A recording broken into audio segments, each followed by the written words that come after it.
Hello friends, imagine कीजिए कि आप एक बहुत इंटरेस्टिंग बुक पढ़ रहे हैं। आप उसकी स्टोरी में पूरी तरह से इन्वेस्ट हो चुके हैं। कैरेक्टर से इमोशनल कनेक्शन बन चुका है। और फिर जब आप क्लाइमैक्स पे पहुंचते हैं तो पता चलता है कि इस बुक के आखिरी 20 पेज तो मिसिंग हैं।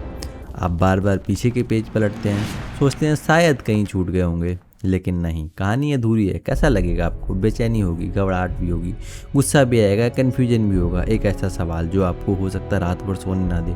आखिर हुआ क्या होगा उसके बाद? ये एक पेन की तरह होता है जिसे हम लोग गोस्टिंग बोलते हैं। गोस्टिंग मतलब होता है एक इंसान आपकी ज़िंदगी में आता है, आपसे बहुत अच्छे से घुल मिल के बात करता है, आप उसको अपना टाइम, इमोशन सब कुछ देते हैं, लाइक एवरीथिंग। आप उसको सब कुछ मानते हैं, आप अपना काम छोड़ के उससे बात करते हैं और बहुत कुछ आपकी लाइफ में अच्छा चल रहा होता है। लेकिन सडनली इन सब में एक ब्रेक लग जाता है और उस ब्रेक लगने की वजह भी आपको पता नहीं चलती है।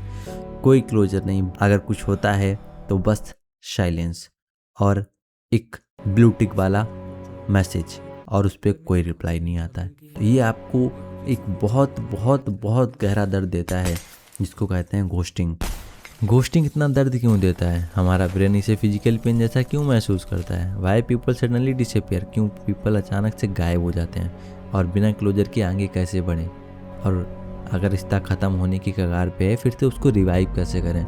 इन सभी चीज़ों की हम लोग इस वीडियो में बात करेंगे, तो आप बने रहो इस वीडियो के अंत तक। हम सोचते हैं काश वह एक बार मुझे रीज़न बता देता या बता देती तो मैं मूव ऑन कर लेता या मैं अपनी चीज़ों को ठीक कर लेता या कर लेती। लेकिन क्या ये सच है? No response. नो रिस्पॉन्स का मतलब क्या होता है? मैं आपको इसका मतलब भी बताऊंगा।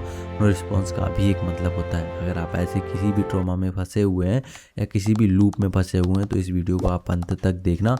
आपका ये लूप टूट जाएगा। आपके पास वो पार्टनर आपका कैसे वापस आएगा या आप उससे बाहर कैसे निकल सकते हैं, वो सारी चीज़ें मैं आपको इस वीडियो में बताऊंगा। Why ghosting is so hurtful? ये इतना दर्द क्यों देता है? साइंस कहती है जब हमें सोशल रिजेक्शन मिलता है तो हमारा ब्रेन वही नेचुरल सर्किट एक्टिवेट करता है जो फिजिकल पेन के दौरान एक्टिवेट होता है। मतलब दिल टूटना सिर्फ इमोशनल नहीं होता है, ये लिटरली दर्द जैसा महसूस होता है। आपने नोटिस किया होगा जब वो रिप्लाई नहीं करता या नहीं करती तो आप बार बार फ़ोन चेक करते हैं, नोटिफिकेशन साउंड सुनाई देती है, दिल धड़कता है, लेकिन मैसेज किसी और का ही होता है। आप खुद से कहते हैं शायद बिजी होगा, फिर कहते हैं शायद मैंने कुछ ही गलत कहा होगा, फिर सोचते हैं कि आखिर हुआ क्या होगा। तो आप ये सारी चीज़ें अपने दिमाग में चलाते रहते हैं और आप उस वाई लूप में फंस जाते हैं जिसका कोई अंत नहीं होता है। साइकोलॉजिस्ट इसे एम्बिगियस लॉस कहते हैं।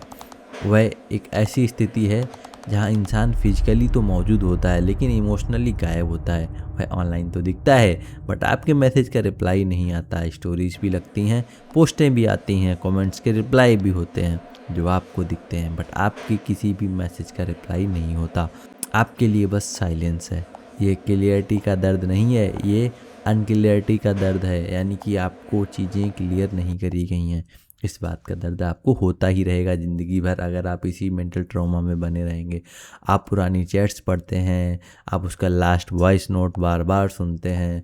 क्या इस लाइन में मैंने कुछ गलत कहा था? क्या उस लाइन में मैंने कुछ गलत कहा था? क्या मुझे कॉल करनी चाहिए थी या मुझे कॉल कट कर देनी चाहिए थी? आप उस हर मेमोरी को माइक्रोस्कोप से देखते हैं जिसमें आपको लगता है यहाँ पे मुझे अपना फॉल्ट मिल सकता है। इसे कहते हैं रूमिनेशन। लेकिन क्या ये सच है? घोस्टिंग अक्सर आपके बारे में ही होती है, आप सामने वाले के बारे में कुछ नहीं जान रहे होते हैं।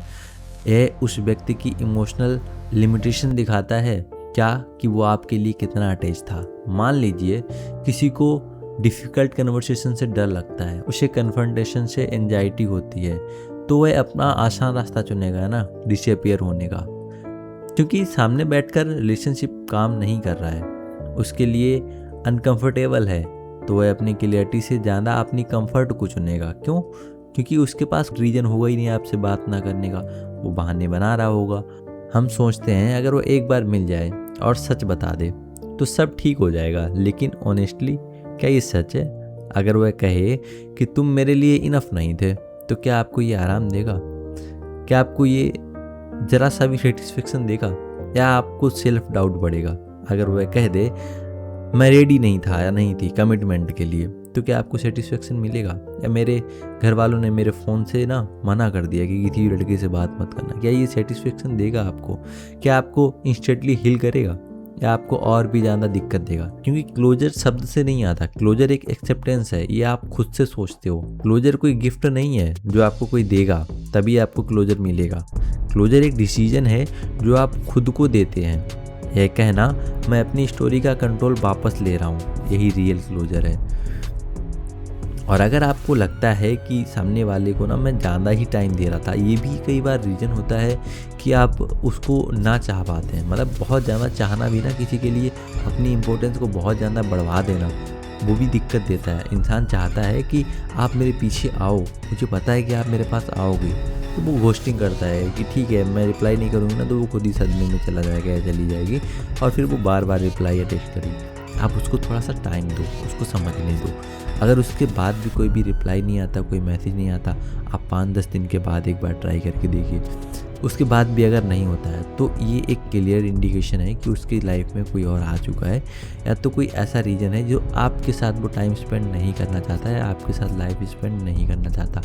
बेशक उसने लाख वादे किए हों, लाख प्रॉमिस किए हों, बट अब वो आपके पास नहीं है। इससे भी बाहर आ सकते हैं, ये रेडिकल एक्सेप्टेंस से आएगा। रेडिकल एक्सेप्टेंस का मतलब है रियलिटी को जैसा है वैसा मान लेना, ना उसे जस्टिफाई करना, ना उसे रोमांटिसाइज करना, बस उसको स्वीकार कर लेना चाहिए। उसको जैसा है वह गया, उसने चूज किया। ये अनकंफर्टेबल है लेकिन सच है, समझ रहे हो आप? वो चला गया, वो तो चूज करना ही पड़ेगा आपको, और वो अनकंफर्टेबल होगा, बट आप उसको एक्सेप्ट करिए। हर रिलेशनशिप 2 लोगों से बनता है, आप अकेले से नहीं बना सकते। अगर कोई बिना एक्सप्लेनेशन के चला गया है तो वह आपकी वैल्यू का प्रूफ नहीं है, वह आपकी इमोशनल कैपेसिटी का प्रूफ है। जब आप स्ट्रांग बनने की कोशिश करते हैं, इमोशंस दबाते हैं, लेकिन उसी समय सप्रेस्ड पेन बॉडी में स्ट्रेस की तरह काम करता है। अगर आप उस स्ट्रेस को रिलीज करना चाहते हैं तो आप रो सकते हैं। आप वीकनेस नहीं है ये आपकी रोना, आपके लिए एक अच्छी चीज़ है। आप रूम लॉक करके रो लीजिए। ऐसा नहीं है कि कोई भी इंसान रोने से छोटा हो जाता है या वो दिक्कत देता है, कुछ नहीं दिक्कत देता भाई, सच में बहुत आराम देता है। आप एक बार ट्राई करके देखना और उसके बाद अपनी लाइफ को रीसेट करना। कैसे करना है वो मैं आपको बताता हूँ। एक पेपर लीजिए और उस पर लिखिए, जब तुम गए मुझे कैसा लगा। लिखिए मैंने क्या महसूस किया, फिर उसे जला दो। यह एक सिंबॉलिक एक्शन माइंड को क्लोजर सिग्नल देता है। इससे आपको पता चलता है कि सामने वाले को आपकी वैल्यू नहीं थी, पर आप गलत नहीं थे। आप अपनी जगह पे एकदम 100% सही थे। पहला काम तो आप ये करेंगे। दूसरा काम आप करेंगे कि उसकी प्रोफाइल को स्टॉक करना बंद कीजिए। हर बार उसकी फ़ोटो देखना ब्रेन को फिर वही लूप में डाल देता है, तो आप उसको अनफॉलो कर दो, म्यूट कर दो, आर्चिव में डाल दो। ये ईगो नहीं है, ये आपकी सेल्फ रिस्पेक्ट है। आपको अगर मैसेज आता भी है तो आप उसको मत देखो घंटे 2 घंटे। क्यों? क्योंकि ये आपकी ना वो एक कंट्रोल जो होता है ना इंसान का, वो बहुत कुछ दिखाता है। आप किसी इंसान को चिल्लाते चिल्लाते एकदम से शांत हो जाएंगे ना, उसके दिल में खलबली मच जाएगी कि आखिर ये हुआ क्या, ये इतना ज़्यादा शांत कैसे हो गया, क्यों हो गया। आप चिल्लाते रहोगे, उसका इफेक्ट नहीं आएगा उतना जितना आपके चुप होने का आएगा। जब हम किसी का मैसेज का वेट करते हैं तो अपनी हैप्पीनेस को हम आउटसोर्स कर देते हैं। एक्सटर्नल वैलिडेशन टेम्परेरी है, इंटरनल वैलिडेशन स्टेबल है।